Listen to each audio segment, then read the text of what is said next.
Supreme court में senior advocate Prashant Bhushan के मामले की चर्चा पूरे मुल्क में चल रही है। एडवोकेट प्रशांत भूषण को सुप्रीम कोर्ट की तौहीन करने के मामले में दोषी करार दिया गया है। दरअसल प्रशांत भूषण ने कुछ दिन पहले chief justice of India एस.ए. Bobde की तस्वीर पर ट्वीट किया था, जिसमें बोबडे साहब बिना हेलमेट और मास्क के बाइक चलाते हुए नजर आ रहे हैं। इस ट्वीट के बाद प्रशांत भूषण को सुप्रीम कोर्ट की तौहीन करने के मामले में दोषी करार देते हुए 3 जजेस की बेंच ने कहा, अगर प्रशांत भूषण माफी मांगते हैं तो केस को खत्म किया जा सकता है। प्रशांत भूषण की हिमायत में गुलबर्गा शहर से सैयद मजहर हुसैन एडवोकेट ने कहा, प्रशांत भूषण एडवोकेट से पहले एक मुल्क के शहरी हैं और फ्रीडम ऑफ स्पीच के तहत हर एक को अपनी बात रखने का पूरा हक है। और सैयद मजहर हुसैन एडवोकेट ने जनवरी 2018 में हुई 4 सीनियर जजेस की प्रेस कॉन्फ्रेंस को याद दिलाते हुए कहा, जब इन 4 जजेस के खिलाफ कोई कार्रवाई नहीं की गई तो प्रशांत भूषण के ट्वीट पर कोर्ट की तौहीन का मामला चलाना भी गलत होगा।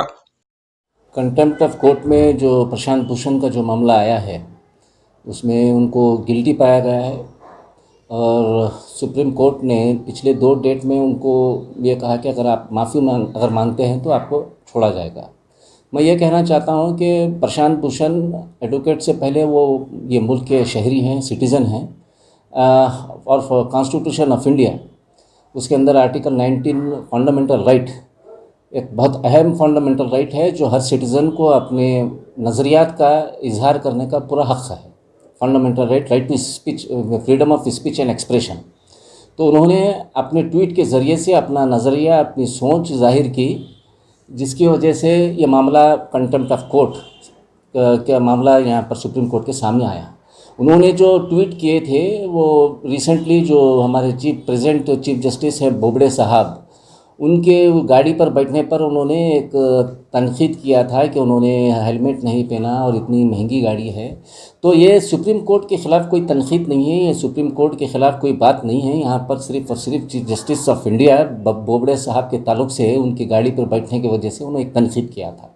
तो इसमें मैं समझता हूँ कि ये कंटेम्प्ट ऑफ कोर्ट नहीं होता है। लेकिन मैं यहाँ पर और एक बात मैं ख़ास तौर पर आप लोगों के सामने ये कहना चाहता हूँ कि 2018 जनवरी में 4 जज जो सुप्रीम कोर्ट के जो बहुत ही सीनियर जज थे, जिसमें former chief justice Ranjan Gogoi साहब भी मौजूद थे, उन 4 जजों में जस्टिस कोरेन जोसेफ और मदन लोकर और जस्टिस चमलेश्वर साहब भी उस प्रेस मीट में मौजूद थे।